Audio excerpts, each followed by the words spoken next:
최적의 산업 인프라, 편리한 교통 인프라, 대표 2차전지 클러스터, 미래형 신산업, 해안관광의 중심지, 살기 좋은 정주 환경, 미래를 여는 투자 중심지, 광양만권 경제 자유구역.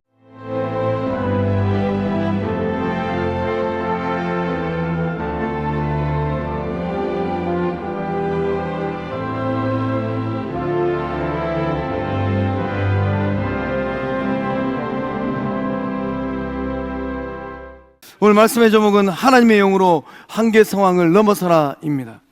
예배전에 나오신 성도님들의 삶은 어떤 상황에 처해 있을까요? 또 우리 성도님들 이웃에 있는, 주변에 있는 영혼들의 삶은 어떤 삶이겠습니까?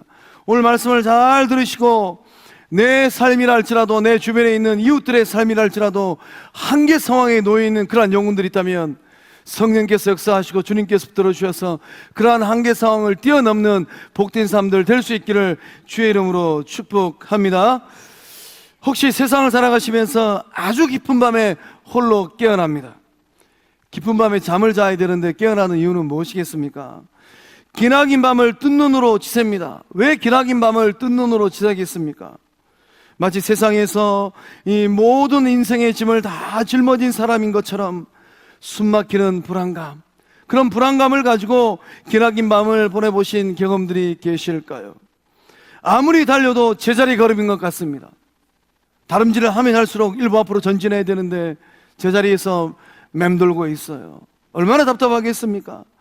또는 내 힘으로 도저히 넘어설 수 없는 그 거대한 벽을 마주쳤을 때에 그 마음이 답답하고 밤에 잠을 이룰 수 없는 그런 삶의 자리에 놓이는 것 같습니다. 잠 못 이루는 마음을 직면했던 그 거대한 벽은 어떤 벽이었을까요? 세상 삶에서 매 순간 마주하는 그 벽은 어떤 벽이겠습니까? 우리의 힘이나 우리의 능력으로 어떻게 해볼 수 없는 한계 상황입니다. 그래서 우리가 세상을 살아가는데 우리의 삶의 자리에는 네 가지의 한계 상황이 있다고 합니다. 세계적인 신학자 폴 틸리는 인간의 삶을 관찰하면서 아주 흥미롭고 뼈아픈 진단을 내렸습니다. 이 범주에서 우리가 비껴가지 않아요. 인간은 누구나 본질적으로 네 가지 한계의 범주 안에서 살아간다. 인간은 하나님의 형상대로 지음받은 인간은 그 어떤 존재를 하더라도 누구나 본질적으로 네 가지 한계의 범주 안에서 살아간다는 거예요. 잘 들어보시고 나는 어떤 범주에 지금 갇혀 있는가 살펴보시기 바랍니다. 첫 번째 한계 상황은 시간입니다. 우리의 인생은 주어지고 또 정해진 시간 안에서만 움직입니다. 우리 역시 세상을 그렇게 살고 있지 않습니까? 한정된 시간 안에서 성과를 내야만 하고 인생의 열매를 맺어 가야만 합니다. 이것이 바로 시간이 주는 인생의 압박감입니다. 두 번째 한계 상황은 공간입니다. 우리는 물리적으로 고립되어 있습니다. 저 먼 공간에서 내가 가장 사랑하는 사람이 아파하고 힘들어하고 고통을 당하고 있어요. 나는 이 공간에 묶여 있습니다. 아무리 돕고 싶어도 도와줄 수가 없어요. 이것이 바로 인간이 겪고 있는 뼈아픈 실존적 고통입니다. 세 번째 한계 상황은 원인과 결과의 필연적 연결관계입니다. 인과 유리죠. 원인이 있으면 반드시 결과가 따라옵니다. 과거에 잘못 선택했던 이 선택들, 혹은 내 의지와 상관없이 타인이 만들어낸 원인, 그러한 것들 때문에 오늘을 살고 있는 내가 직면하고 감내해야만 하는 불행한 삶의 결과들, 얽히고 설킨 굴레 속에서 우리가 살아가고 있는 것 같아요. 네 번째 한계 상황은 실체입니다. 소멸의 법칙이에요. 이 세상의 모든 만물과 생명들은 소멸해 갑니다. 아무리 애를 쓰고 값비싼 크림을 발라도 늙지 않을 수 없어요. 시간이 가면 갈수록 머리가 하얘지고 주름이 자글자글해지는 것, 이것이 바로 인생의 법칙입니다. 우리는 이 세상을 살아가면서 말씀드렸던 이 네 가지 거대한 장벽에 갇혀서 살아갑니다. 시간이라는 한계 상황, 공간이라는 한계 상황, 인과 유리라는 한계 상황, 소멸의 법칙이라는 한계 상황 속에서 저마다 인생길을 걷고 있습니다. 이런 거대한 장벽 앞에 선 인간의 마음속에는 단 하나의 감정이 피어오른다고 합니다. 어떤 감정일까요? 불안이라고 해요. 시간이 없어서 불안입니다. 시간이 조금만 더 주어지면 들쳐 업고서라도 서울대 병원이라도 갈 수 있는데 시간이 없잖아요. 공간에 갇혀 있어서 불안입니다. 열린 공간이라면 그 공간을 초월해서 가서 도와줄 수 있는데 공간에 갇혀 있기 때문에 불안이죠. 원인과 결과에 매여 있어서 불안합니다. 그때 그런 일이 없었더라면, 내가 그때 그런 선택을 아니야 했더라면, 그럼 오늘을 살고 있는 문 영혼들의 고통의 눈물이 거기에서 시작되는 것이죠. 또 소멸의 법칙에 국한되어서 불안입니다. 전전긍긍하는 것이죠. 현대사회는 이 불안을 해결하기 위하여서 달콤한 구호로 영혼들을 속삭이는 것 같습니다. 어떤 구호일까요? 독일에서 활동하는 이 철학자 한병철 교수가 쓴 책 가운데 불안사회라는 책이 있습니다. 이 한 교수는 현대사회의 단면을 아주 날카롭게 꼬집고 있습니다. 과거의 사회는 명령과 금지의 사회였습니다. 해서는 안 된다. 집에 가면 아버지의 엄한 말씀이 있고, 학교 가면 선생님들의 엄한 또 가르침이 있고, 사회에 나오면 사장님과 또 정치적으로는 대통령들, 조금만 역사를 거슬러 올라가면 임금의 명이 있지 않았습니까? 오늘 우리가 살고 있는 이 현대사회는 어떠합니까? 너는 무엇이든지 할 수 있다라는 이런 긍정 구호가 외치는 성과사회라고 합니다. 현대사회는 뭔가를 만들어내야만 합니다. 그래서 성과를 이뤄내기 위하여서 세상에는 수많은 사람들이 이 세상이 주는 달콤한 구호, 너는 무엇이든지 할 수 있어, 이런 긍정의 구호를 가지고 세상을 살아가는데 세상살이가 그렇게 쉽게 되지 않지 않습니까? 빌립보 4장 13절의 말씀은 내게 능력 주신 자 안에서 내가 모든 것을 할 수 있느니라. 모든 것을 할 수 있는 능력은 어디에서 주어지는 것입니까? 나에게 능력을 주시는 예수님 안에 있을 때 예수님께서 그 능력을 주심으로 말미암아 우리가 모든 것을 할 수 있다라는 거예요. 그러나 세상에 있는 수많은 사람들은 예수님 밖에 있지 않습니까? 그러나 인생의 어느 날 한계 상황에 직면하게 되면 자기 안에 능력이 없기 때문에 불안의 나락으로 떨어지는 것입니다. 이런 할 수 있다라는 이 달콤한 응원은 사실은 곰곰이 살펴보면은 그 삶을 가장 가혹하게 짓누르는 채찍이 되는 거예요. 무한 가능성의 메시지가 우리의 삶을 복되게 만들지 않습니다. 왜냐하면 우리는 한계 상황에 늘 직면했기 때문이에요. 그래서 그런 한계 상황에 이 직면하면은 이런 이 무한 가능성의 긍정의 구호들이 자발적인 자기의 착지가 되는 것입니다. 채찍질이 되는 것이죠. 압박하고 또 우리의 자아를 몰아붙입니다. 남이 시키지 않아도 스스로를 채찍질합니다. 경쟁사이기 때문에 더 열심히 해야만 하고 내 능력을 더욱 끌어올려야만 합니다. 끊임없이 경쟁을 해야 돼요. 어느 날 내 의도와 상관없이 성공하는 인생이 아니라 실패하는 인생이 되어버렸습니다. 그 책임은 누구의 몫입니까? 그 책임은 고스란히 자기의 몫이 되는 거예요. 그래서 이런 이 달콤한 구호의 외침이 어느 날 부메랑이 되어가지고 자기 자아에게 돌아옵니다.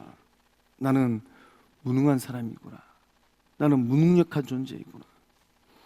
이 부메랑으로 돌아온 이 자기의 외침이 그 마음을 병들게 하고 아프게 하고 그 삶을 송두리째 불안의 나락으로, 불안의 불구덩이로 밀어넣어 버리는 것이죠. 그래서 결국 현대인들에게 남는 것은 만성적인 불안이고 번아웃이고 차가운 우울증입니다. 말씀에 등장하는 스룹바벨의 삶의 자리는 어떠합니까? 스룹바벨은 한계 상황을 직면하고 있습니다. 스룹바벨이 직면한 불안은 단순히 심리적인 초조함을 넘어섭니다. 한계 상황을 직면한 실존적 위기의 불안입니다. 정치적인 방해가 있었고 내부적인 탈진이 있었고 또 자원이 결핍합니다. 영적으로 무기력해요.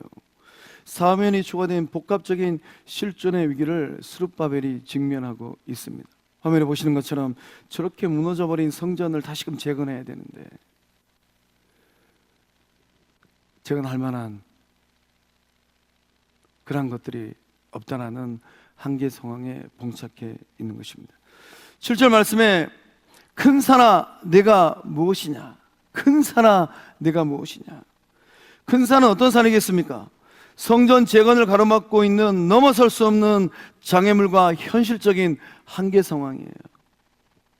그러한 장애물과 한계 상황들이 큰 산이 되어가지고 수르바벨 앞에 딱 서 있는 것입니다. 한 개인의 힘으로는 도저히 넘어설 수 없는 거대한 현실의 한계 상황이에요. 수르바벨은 총독입니다. 총독으로서의 이 한계와 좌절을 겪었습니다. 사마리아 사람들을 비롯한 주변에 이 정치적 적대 세력들이 많아요. 아주 집요하게 공격을 합니다. 방해 공작을 펼쳤어요. 모험하는 상소문이 페르시아 대제국까지 올라갔습니다. 성전 공사는 무려 16년 동안 중단되었어요. 잿더미가 된 이 터 위에서 성전을 지어내기 위한 재정은 바닥이 났습니다. 인력도 없고 기술도 턱부족입니다. 수르바벨 눈앞에 놓인 현실은 도저히 넘어설 수 없는 거대한 큰 산 그 자체였습니다. 더 절망적인 것은 무엇입니까? 백성들의 반응이에요. 그들은 영적으로 완전히 낙심했습니다. 지금은 성전 지을 때가 아닙니다. 이런 말들을 하면서 자기들의 집은 잘 지어요. 먹고 사는 일에만 매몰되어 있습니다. 수르바벨은 민족의 지도자입니다. 극심한 고립감과 영적 무기력에 짓눌려 있습니다. 아마 사람들은 툴툴거리면서 이렇게 속삭였을 것 같습니다. 성전을 맨손으로 짓나? 돈이 있어야 하고 힘이 있어야 하고 정치적으로 든든한 백이 있어야 되지 않을까? 세상의 해법은 언제나 똑같은 것 같습니다. 그 시대나 이 시대나 돈이 있어야 되고 인맥이 있어야 되고 능력이 있어야 되고 자원이 더 많이 있어야만 합니다. 그런 말들이 세상의 말들인 것 같아요. 하지만 그러한 것이 없는 한계 상황에서 성도는 도대체 어떻게 해야만 하겠습니까? 그 절망적인 순간에 하나님께서 스가랴 선지자를 통하여서 환상을 보여주셨어요. 찬란하게 빛나는 순금 등잔대와 그 옆에 두 감람나무 환상을 보여주셨습니다. 등잔대는 빛이에요. 순금 등잔대가 환하게 빛이 납니다. 그 빛을 비추기 위하여서 감람류가 있어야만 합니다. 올리브 오일이 있어야 돼요. 그래서 하나님은 스가랴 선지자를 통하여서 이 환상을 보여주셨습니다. 이 환상을 곰곰하게 묵상해 보면 오늘 이 시대를 살고 있는 성도들의 삶이 바로 그러한 삶이라는 거예요. 성도는 세상의 빛입니다. 이 순금 등잔대에서 빛이 환하게 비치는 것처럼 성도님들의 삶을 통하여서 그 영적인 빛이 세상 가운데 그 삶의 자리에서 환하게 비춰지고 있는 줄로 믿습니다. 이 순금 등잔대와 이 감람나무 두 그루의 환상을 보여주신 하나님께서 질문을 하십니다. 무엇을 보느냐? 무엇을 보느냐? 불안이 가득한 한계 상황입니다. 그런 한계 상황에서 무엇을 보느냐가 중요합니다. 대적들이 난무한 땅을 봐야 되겠습니까? 그러한 땅을 보면 볼수록 마음이 절망으로 가득 차는데, 또 나를 도와주지 않는 세상의 권력자들, 세상의 정치를 봐야 되겠습니까? 세상의 많은 정치인들은 자기들의 이문만을 생각하잖아요. 또 사방팔방이 막혀있는 현실의 문제들을 봐야 되겠습니까? 답이 없는데, 그런 삶의 자리에서 하나님은 말씀하십니다. 무엇을 보느냐라고 질문하고 계십니다. 한계 상황에 직면해 있는 성도님들이 계신다면 무엇을 보고 계실까요? 우리는 무엇을 보고 세상을 살아가야 되겠습니까? 하나님께서 지금 무엇을 보라고 말씀하십니까? 환상을 보라고 말씀하십니다.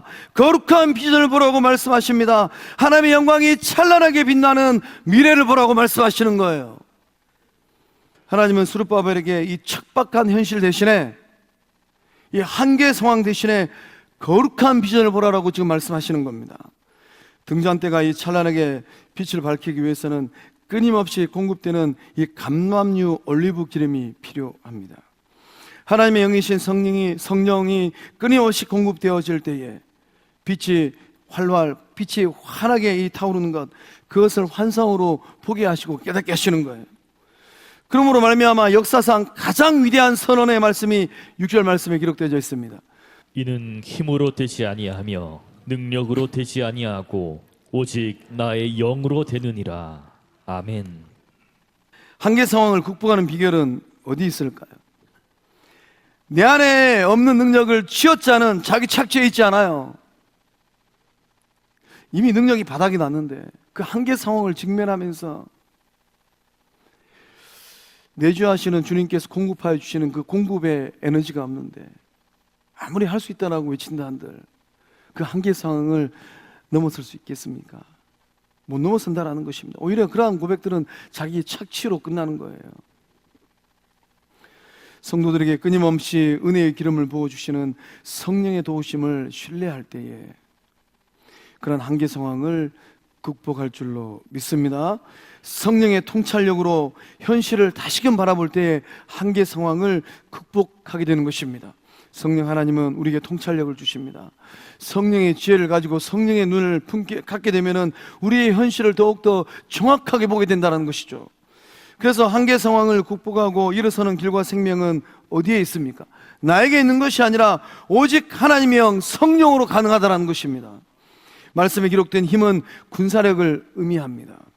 인간의 힘이고 집단의 힘이고 조직의 힘이고 자본의 힘이에요.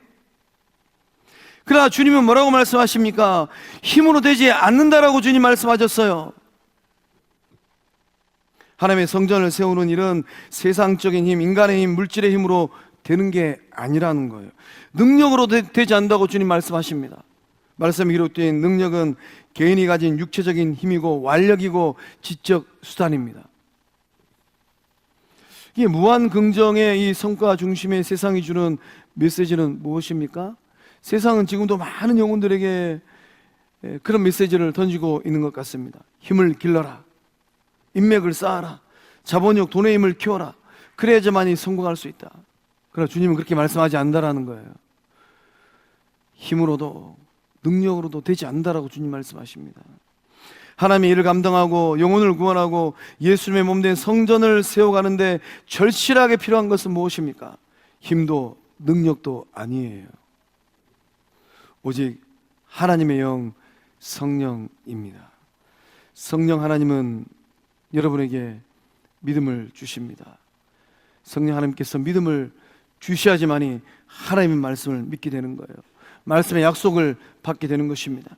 또 성령 하나님께서 또 믿음을 주셔야지만이 예수 십자가의 구속을 믿게 되는 것입니다. 이것이 바로 성령의 역사라는 거예요. 또 성령은 확증하십니다. 무엇을 확증합니까? 여러분이 하나님의 자녀라는 것을 확증하십니다. 이 한계 상황에 봉착했을 때 정말로 중요한 질문이 있는데 어떤 질문인가 하면은 나는 누구인가에 대한 질문이에요. 나는 누구인가? 그 질문에 대한 명확한 답을 해야지만이 아무리 내가 이 한계 상황에 직면해 있다 하더라도 그것을 뚫고 나갈 수 있는 영적 에너지를 공급받는 것입니다. 나는 누구인가에 대한 질문에 대한 명확한 답을 성령 하나님께서 답을 주십니다. 너는 택함받은 하나님의 자녀다. 이것을 확증하는 분이 누구인가 하면은 여러분 안에 내주하시는 성령 하나님인 줄로 믿습니다. 그래서 주의 백성들은 영적 귀를 활짝 열고 마음에서 말씀하시는 성령의 음성을 매일매일 순간마다 들어야만 합니다. 나는 누구인가? 나는 하나님의 자녀이구나. 또 성령 하나님은 여러분을 성결하게 하십니다. 죄를 이기고 시기와 질투를 이기고 또 부정적인 생각을 이기고 내적인 불안과 탈진과 우울을 이기게 하십니다. 성령 하나님은 여러분을 거룩하게 만드십니다. 생각도, 습관도, 언어도, 행동도 거룩하게 만드세요.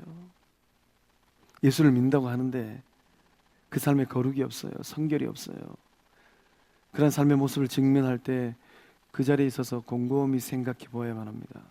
나는 정말로 구원받은 예수 그리스도의 제자들인가? 나는 하나님의 자녀이고 성령의 사람인가? 또한 성령 하나님은 한계 상황을 넘어서는 용기를 주시고 결단력을 주시고 능력을 주십니다. 예배 자리에 나오신 성도님들의 삶이 성령 하나님을 통하여서 이 은혜를 받고 누리실 줄로 믿습니다. 믿음이 더욱더 깊어지고 또 내적 확신이 견고해지시고 또 성결해지고 거룩해지고 한계 상황을 뛰어넘을 수 있는 이 능력을 충만하게 받으실 때에 어떠한 한계 상황이라 할지라도 뛰어넘는 복된 사람들이 다 되실 줄로 믿습니다. 이 통장 잔고가 0원인 상태에서 놀라운 일을 이루신 분이 있습니다. 이 통장 잔고가 제로예요. 제로 베이스입니다. 그러한 삶의 자리에서 이 황무지에 기도로 대학을 세운 분이 계십니다. 어떤 대학이고 누구일까요? 포항에 있는 한동대학교입니다. 나사 출신의 세계적인 금속공학자였던 고 김영길 박사님께서 1995년 포항의 이 허벌판에 하나님의 거룩한 비전을 품었습니다. 기독교 대학을 세워야 되겠다. 하나님께서 환상을 보게 하시고 하나님께서 꿈꾸게 하셨어요. 하나님께서 비전을 품게 하셨습니다. 그 허벌판에 한동대학교를 세워 가졌습니다. 그때 이야기라고 합니다. 개교 초기에 극심한 재정난과 이 지역 사회의 반대로 인하여서 또 소송으로 인하여서 학교는 부도 직전까지 내몰렸다고 합니다. 통장 잔고가 제로예요. 국비 지원도 끊기고 부채가 눈덩이처럼 불어났다고 합니다. 이 총장직을 감당했던 우리 고 김영길 박사님께서 구속 수감되셨어요. 초유의 사태가 벌어진 겁니다. 총장이 구속되었으니 인간적인 계산과 이 경영 능력으로는 당장 문을 닫아야만 합니다. 학교가 이 문 닫는 건 시간의 문제예요. 그 절망의 순간이 여러분의 삶의 모습이라면, 여러분이 그러한 절망의 상황 가운데 놓여 있다면 여러분은 무엇을 어떻게 했겠습니까? 그러한 절망의 순간에 이 교수들과 학생들과 학부모들이 한 일은 인간적인 로비나 또 타협이 아닌 철학이 되었다고 합니다. 밤을 지새우면서 기도했다고 해요. 감옥 안에서도 기도하고 또 찬바람이 부는 캠퍼스 바닥에서도 성령의 도우심만을 구했답니다. 어떤 일들이 일어났겠습니까? 기적적인 일들이 일어났다고 해요. 수많은 성도들이 10,000원, 20,000원짜리 소액 후원을 전국에서 보내왔다고 합니다. 채권자들의 마음이 극적으로 녹아내렸다고 해요. 그 하나님의 도우심으로 부도 위기를 넘어섰다고 합니다. 한동대는 하나님의 도우심으로, 성령의 도우심으로 한계 상황을 넘어섰어요. 오늘날 정직과 봉사를 가르치는 글로벌 명문 기독대학으로 우뚝 선 줄로 믿으시기를 바랍니다. 사랑하는 성광의 성도 여러분, 여러분의 인생을 맡고 있는 큰 산은 무엇일까요? 빠르게 흘러가는 시간의 압박입니까? 시간을 좀 멈추고 싶은데 내 힘으로는, 인간의 능력으로는 도저히 시간을 멈춰 세울 수가 없습니다. 또 외롭고 고립된 공간이라는 장벽일까요? 어느 누구 하나 찾아오는 사람이 없어요. 또는 바꿀 수 없는 그 과거가 옥죄어오는 인과율의 불안일까요?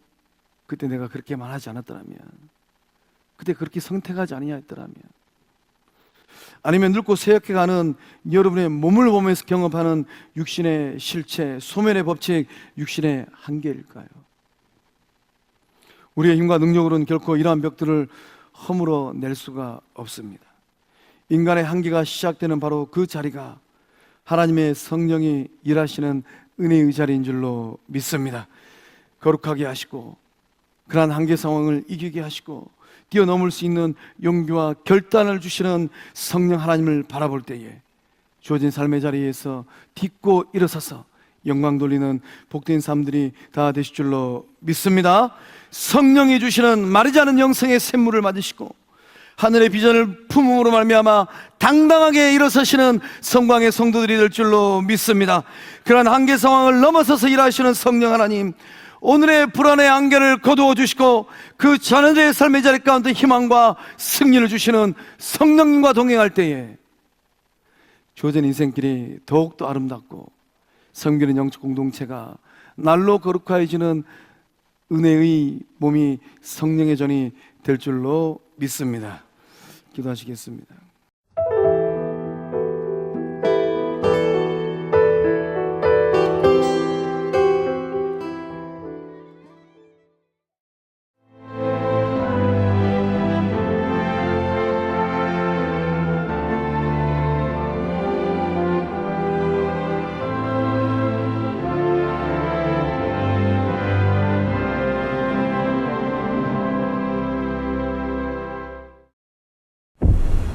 최적의 산업 인프라, 편리한 교통 인프라, 대표 2차전지 클러스터, 미래형 신산업, 해안 관광의 중심지, 살기 좋은 정주 환경, 미래를 여는 투자 중심지, 광양만권 경제 자유구역.